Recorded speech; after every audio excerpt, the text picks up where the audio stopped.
The point that he was making in that interview about how businesses are frustrated, how government is changing policy sometimes and so on, I think that's a bit of a fair point, to be honest. You need to have policy certainty to make big investment decisions, particularly around energy.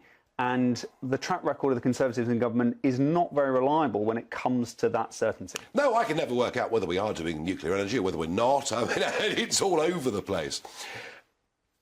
I think one of the points that perhaps is expressed by those polls that Lois is talking about. Now, look, if you ask people, would you like to have a say? A lot of people will say, we'd like to have a say, and I get that. But there has been a growing scepticism about the cost of net zero policies. But isn't the absolute truth of it here, Laurie, that like it or not, we will be using fossil fuels in some way for many decades to come? Yeah, and that's the concept of net zero, has the net bit, which admits that, there will probably be some type of fossil fuel use, but it will be cancelled out by certain technologies or planting more trees, the things that suck carbon down. One of the issues here, though, that wasn't touched on in that interview was that we're not necessarily talking about opinion polls or whatever when it comes to fracking.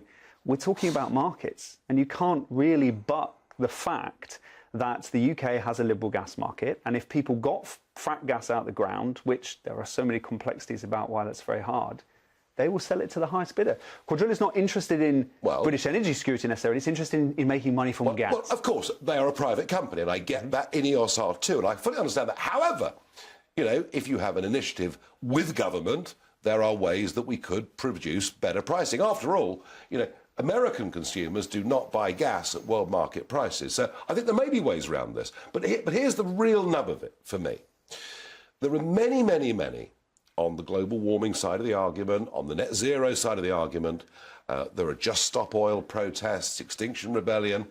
And there seems to be this sort of, we must not have any more fresh investment in oil, gas or coal exploration, as if we're happy to import the stuff. If we're going to need to use fossil fuels, isn't the point we ought to produce it ourselves? No, because we should be investing in the things that secure British energy supply, and things like fracked gas. You go back to your point about America. We are not America. The ability for America to frack vast amounts of gas, which was a huge moment. It's like a world historic moment that America managed to get this gas supply, and it altered the global energy situation. America suddenly became a huge exporter. Britain has a different geology to the US. It's not the size of the US. But we still have decades investing in it. But we still have potentially very big gas reserves. We still have huge coal reserves, though we don't use vast amounts of it. We still need it in steel and other things, and we're still using oil. I repeat the question. If, as most experts think, we're going to be using fossil fuels for 3, 4, 5 decades to come, should we not produce those fossil fuels here in the United Kingdom? Maybe some of them, but that's a small residual. We're talking about fracking and Quadrilla and, you know, spending huge amounts of money on trying to get frack gas out of the UK. That's not a credible strategy. The idea that the UK, well, let's look at the UK's energy mix at the moment. It has a huge advantage in offshore wind and things, right? It could have had a huge advantage in the batteries that we're going to need to power electric vehicles, but that was messed up by the government. So I mean, wind's all well and good, but it's intermittent and it's jolly expensive. But batteries will help us with that.